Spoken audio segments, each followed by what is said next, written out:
What's up, everybody? Welcome back to Is What It Is. Uh, it's been a couple weeks. I've been waiting for a microphone to record a new episode, but it came in and it was the wrong one. So I had to reorder the right one, and it's going to take a couple days. But decided to still record this episode because I wanted to record an episode with the new microphone, but it was the wrong one. So today I got some notes. I actually wrote down some notes for y'all. um, uh, I'm getting close to 1,000 subscribers on my shorts, so thanks to everybody who subscribes and likes and comments on my stuff. I'm getting closer to my goal. I'm doing a short every day until I reach 1,000 subscribers, and I wouldn't be anywhere close to it if it wasn't for y'all. And I try to motivate y'all, but y'all motivate me every day. Every subscriber, every like, every comment motivates me to continue to do it and to reach my goal. So thank you for motivating me. It's just something I wanted to say. I thought about while working because it really is motivation. It's something that I do every day, and I don't think I've ever done anything for 117 days or whatever it is straight. Not every day straight. So it's pretty motivating to get up and do the shorts every day and to see the likes and new subscribers and comments, and it's really really keeps me going. Uh, and people say I motivate them, and I'm thankful for that. I'm trying my best just to speak positivity into the world. But today, I got some notes ready. I decided to get some notes ready. It was what I was gonna say. It was a rainy day today, and my quote was, or what my short was a quote that said, "It's not about learning to, or it's not about waiting." I'm gonna mess it up now. It's not about waiting for the storm to pass. It's about learning how to dance in the rain. I've always liked that quote, but I was looking up other quotes and just quotes in general about rainy days, and there were some good quotes. So I decided to talk about those first, and I just wrote down some ones that I liked. Keep saying the first one is, "Let the rain wash away all the pain from yesterday." If that's not motivation to live and let live, as they say, I don't know what is. My second one is, when life gives you a rainy day, play in the puddles. I like that one, and my girlfriend liked that one, so I decided to put that one on there also. Number 3 is, those who say sunshine brings happiness have never danced in the rain. Kind of like the first one, a little different, but I like it. Now this fourth one is debatable. It says, "I like rainy days. It reminds me that sometimes the world has sad days too." Which I'm sure some people would agree with that, but me and my girlfriend kind of disagree. She said to me, it was more like a cleanse, like a cleansing for the world, and I would have to agree. The other day I was working all day in the hot sun, and it started raining, and I wasn't even upset. I just stood there doing my job, getting rained on, and it felt like it was washing away the day from me because it was the end of the day. And I would have to agree that it's more of like a cleanse of the earth. So it's a good thing, in my opinion. Speaking of water, I have a kayak. It's my brother's kayak, but I've been trying to get a John boat because I don't like being so close to the water. We have a lake in our backyard, and it's pretty dark. So when you get out there in the kayak, you're like 5 inches or less from the water, and you can't see nothing in there. And that's always scared the crap out of me. I don't know about you, but I don't like being that close to the water. So I've been looking for a John boat, and I finally found one. So that's pretty cool. Um, but yeah, speaking of not being able to tell, like that, I guess I don't like black water or open water. Like I wouldn't want to be on a, I wouldn't want to go on a cruise ship because you're in the middle of the ocean, and especially at night. I always thought it would be scary as hell to look out into nothingness but water, just straight black water. Um, Especially if it was storming and the boat's rocking back and forth and huge waves. I'm good. I'd rather stay on land. I would go on a cruise ship if it was parked about 100 feet uh, off the land. Because I'm not going in the middle of the ocean. I've seen too many movies like Megalodon, not even the old one, or not even the new one, the old one.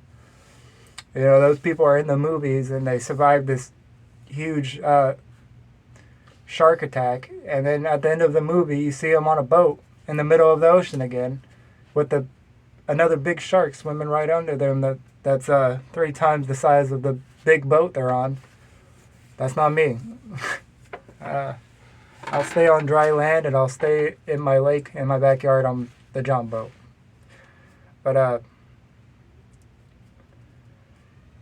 back to rainy days. You know, the last quote, the rainy days aren't so bad. You know, it's fun staying inside on a rainy day. You get to, it's relaxing, and you get to like play games and read books. And speaking of playing games, that's one of my notes here. I just wanted to talk about old school games. In no order really. But one of my favorite games I would have to say is Final Fantasy X. I spent hours on that game. My dad spent hundreds of hours on that game. He beat everything. He got everything there was to get. Even all the Aeons, all the extra stuff.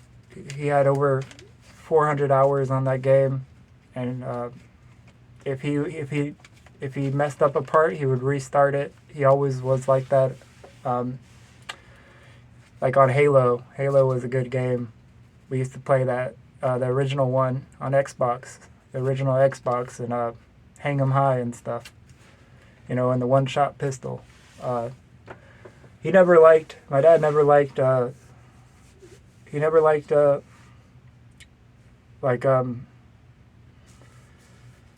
split screen. He never liked split screen, but he played the campaign, and on the campaign you got extra characters. You're the Master Chief, and you got extra characters that don't really matter if they die or not. You know, they're just there to kind of help. But if one of them accidentally died, he would restart it to the next checkpoint. Like he wanted to finish with all the men, all the extra guys still there, even though it didn't have nothing to do with it didn't affect the game itself or your points or anything. At least I don't believe so. I mean, and he beat it on like the hardest level. I'm blanking, but Legendary, I believe, was what it was called. But he beat it on the hardest one, which was like really hard to beat. And he probably did the same thing where he saved all the guys on that one too. It's probably where, you know, it's a shame because I don't get to play that many video games nowadays. You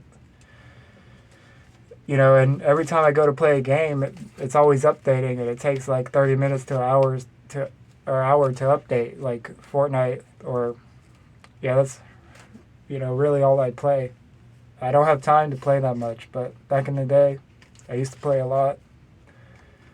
Some of the earliest games I remember playing were like Sonic and Super Mario and like Tony Hawk Pro Skater. We had this one game that was like a South Park game. comment down below if you're still listening and if you played that South Park game. It was for like PlayStation 1. And I remember I used to clean it all the time and hope that it would play. And I was like 6 or 7. I don't know what I was doing playing that game. But who cares? Some of the other games, you know, I went over to my mom's house, or yeah, my mom's house. Oh, my cousin's house. My mom was over there, and she was playing this game called Midnight Club Dub Edition Remix. I don't know if you ever played that, but she was talking about how, because she's younger than me, she was talking about how, you know, I used to let her play that when I was younger, and I had totally forgot about that game, but comment down below if you played that game. It's pretty cool. It was kind of like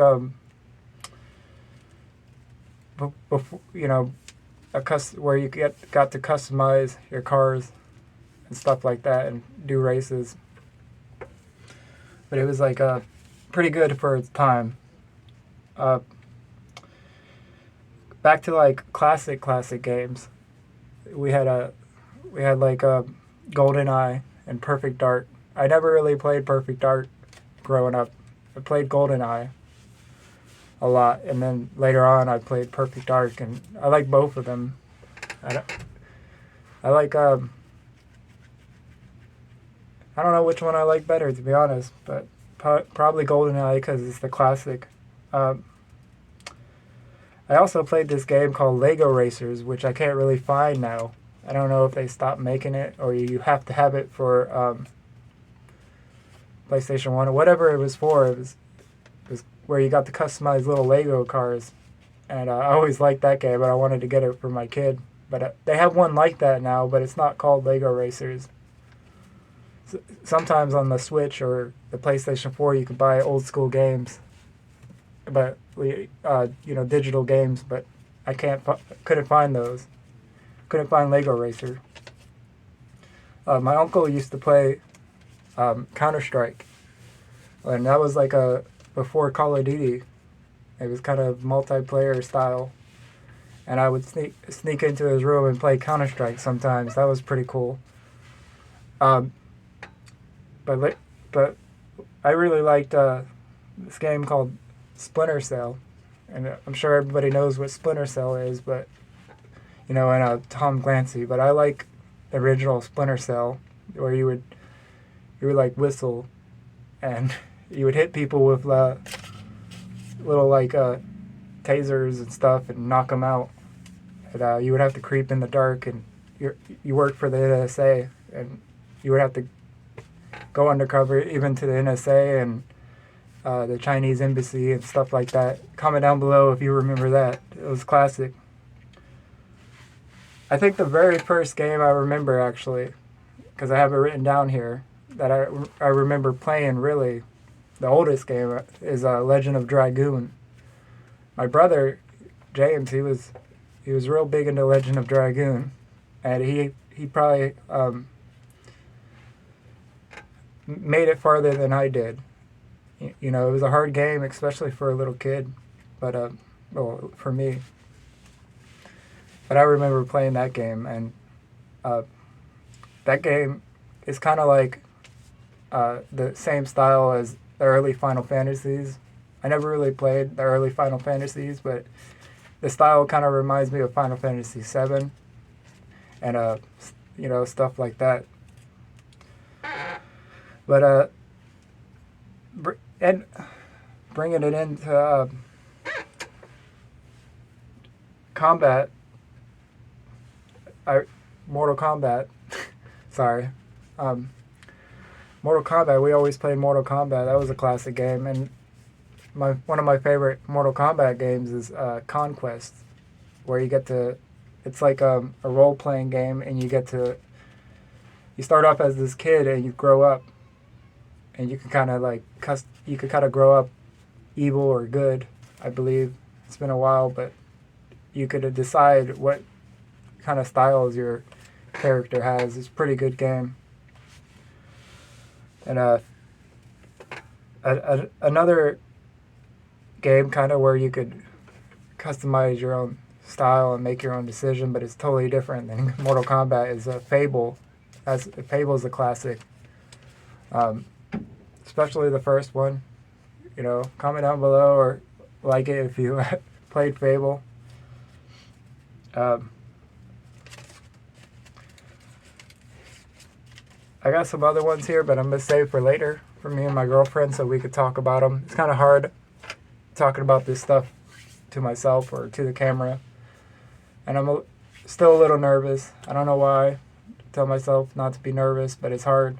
I'm sitting in a closet right now, so it sounds good. Talking to a camera, it takes some getting used to, but I decided to just have some notes. Probably wasn't the best, but I'm not going to edit it or anything. I'm just going to put it out there how it was, how it is. And I hope you guys enjoyed. But if not, it's alright. I hope you still have a good day. But if you enjoyed, hit that subscribe button, hit the like button, and join me on the next one. And have a great day, as always. Peace.